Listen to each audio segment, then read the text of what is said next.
Hola, mi nombre es Natalia Austria y esta actividad corresponde al primer reporte de estudiante de Estadía 2, a cargo de la docente Marisela Alcántara Melchor. Se aborda aquí un caso clínico de neumonía en un paciente con enfermedad renal crónica en etapa 5 en hemodiálisis, para el cual se requiere soporte nutricional.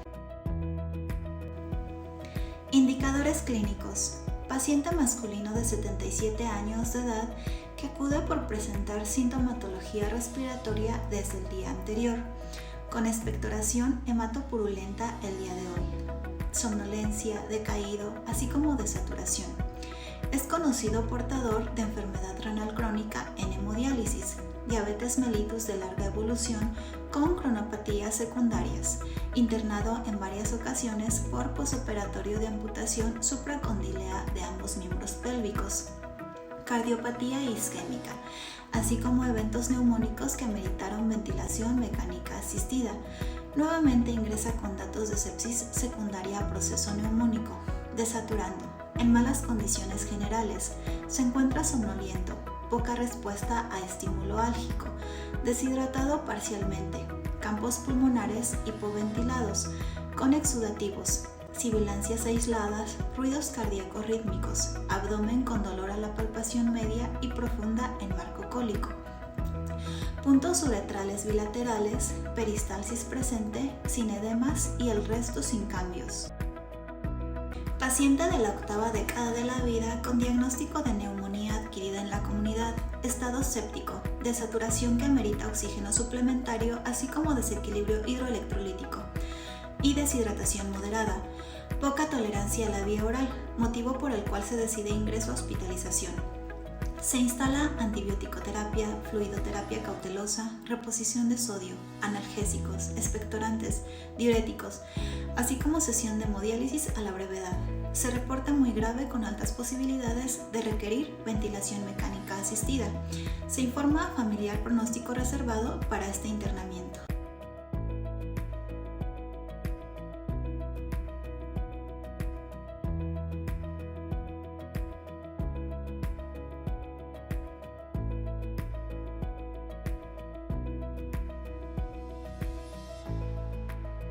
Indicadores dietéticos. El familiar refiere que el paciente tenía poco apetito desde ya hace algunos meses. Dejó de comer con normalidad 3 días anteriores a la sintomatología actual.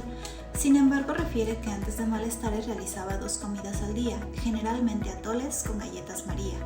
Dieta con bajo contenido de frutas, verduras y poca agua. Niega uso de remedios herbolarios durante la enfermedad y antes de la misma. Fisiopatología del caso. La fisiopatología de la neumonía y el estado séptico secundario está relacionada con la respuesta del cuerpo a una infección pulmonar. Los patógenos activan la respuesta inmunitaria del cuerpo, lo que lleva a una inflamación en los pulmones. Los alvéolos pulmonares, que son las pequeñas bolsas de aire en los pulmones, pueden llenarse de líquido y pus, lo que dificulta la respiración normal. Los macrófagos y otras células inmunológicas se movilizan para combatir la infección. Se libera una variedad de mediadores inflamatorios como citoquinas, que pueden contribuir al daño tisular y a los síntomas sistémicos. La inflamación y la acumulación de líquido en los pulmones afecta la capacidad de intercambio gaseoso, lo que resulta en dificultad respiratoria, tos, fiebre y otros síntomas característicos de la neumonía. En algunos casos graves de neumonía, especialmente cuando no se puede controlar adecuadamente la infección, puede diseminarse a la sangre.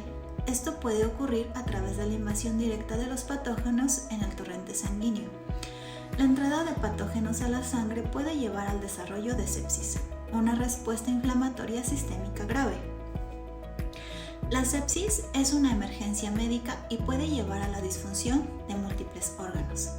Asimismo, la sepsis desencadena una cascada de respuestas inflamatorias en todo el cuerpo. Las citoquinas y otros mediadores inflamatorios pueden llevar a la dilatación de los vasos sanguíneos, la fuga de líquido, la coagulación intravascular diseminada, lo que provoca la disfunción orgánica. La fisiopatología del desequilibrio electrolítico en la enfermedad renal crónica se origina en la disminución progresiva de la función renal, a medida que los riñones afectados no pueden regular adecuadamente los electrolitos.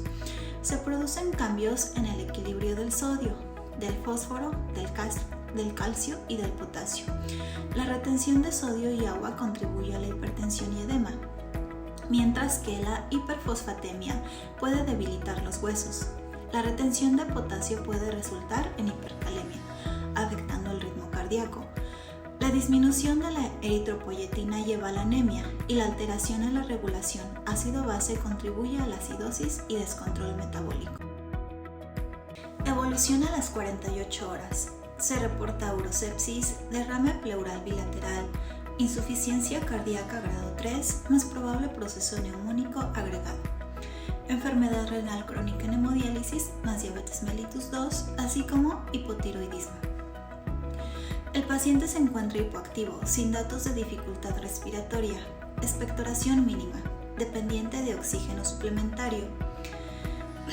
Este paciente el día de hoy realizará sesión de hemodiálisis, ya valorado por nefrología, quien refiere amerita ajuste en sesiones de hemodiálisis, ya que presenta datos de sobrecarga hídrica, congestión pulmonar con mínima diuresis. Se mantiene con antibiótico-terapia de amplio espectro por urosepsis. Se esperan resultados de urocultivo y se mantienen medidas de higiene pulmonar. Puntos a considerar para prescripción nutricional. Se aplica tamizaje NRS 2002 para detección de riesgo de malnutrición con un puntaje obtenido de 7 puntos, por lo que se determina alto riesgo de malnutrición. Se inicia soporte nutricional vía oral. Es fundamental el soporte nutricional lo más pronto posible después del diagnóstico de sepsis. Objetivos de la intervención nutricional. Evitar la desnutrición y las consecuencias de esta sobre las funciones de los diferentes órganos y sistemas. Proveer el aporte adecuado de nutrientes para contrarrestar las alteraciones metabólicas que tienen lugar en los pacientes con sepsis. Prevenir el desarrollo de complicaciones secundarias como el fracaso multiorgánico y la sobreinfección. Nutrición estimulante y evitar el síndrome de sobrealimentación.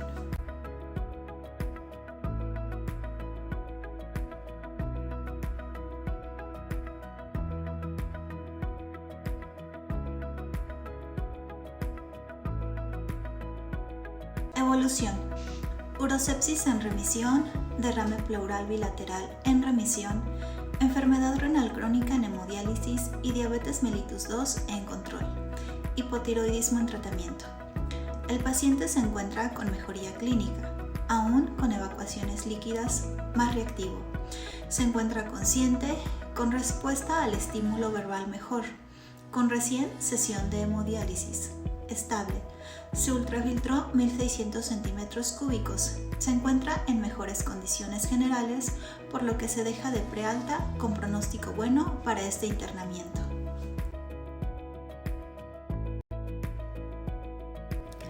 Para el paciente con hemodiálisis se recomienda tomar tanto líquido como se elimine con la orina en ese periodo, más 500 a 750 centímetros cúbicos adicionales.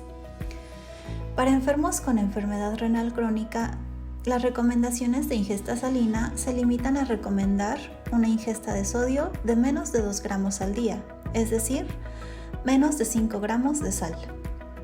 El gasto energético en pacientes en diálisis estables es semejante a sujetos normales, por lo tanto también lo son sus requerimientos calóricos, aproximadamente entre 30 a 35 kilocalorías por kilogramo de peso ideal al día. En líneas generales, el 50 a 60% de las calorías debe ser en forma de carbohidratos, es decir, unos 275 gramos, que equivale a 1100 kilocalorías, preferiblemente complejos y de absorción lenta para disminuir la síntesis de triglicéridos y mejorar la tolerancia a la glucosa. El 30 o 40% restante, unos 100 gramos, aproximadamente 700 kilocalorías, se aportan en forma de ácidos grasos de predominio no saturado. Se recomienda mantener la siguiente proporción: ácidos grasos saturados, menos de 7%, poliinsaturados hasta 10% y monoinsaturados hasta un 20%. Estos nutrientes deben adecuarse conforme al estado lipídico e hidrocarbonado del paciente. En cuanto a proteínas, dado el carácter catabólico de la técnica, las recomendaciones de ingesta proteica en el paciente en diálisis son algo más elevadas que en la población general. Las guías de práctica clínica coinciden que los requerimientos proteicos del paciente en hemodiálisis son de 1 a 1.2 gramos por kilogramo de peso ideal al día y hasta 1.4 gramos según las series. En diálisis peritoneal ligeramente mayores, 1.2 a 1.5 gramos sobre kilogramo de peso ideal al día, con un 50% de proteínas de elevado valor biológico. En cuanto al fósforo, se considera que el balance de fósforo en un adulto normal se consigue con una dieta de fósforo entre 800 a 1600 miligramos al día. Asimismo, las guías de práctica clínica han recomendado que la suma de todas las entradas de calcio debería ser de 1000 a 1500 miligramos al día, tolerando hasta 2000 miligramos al día.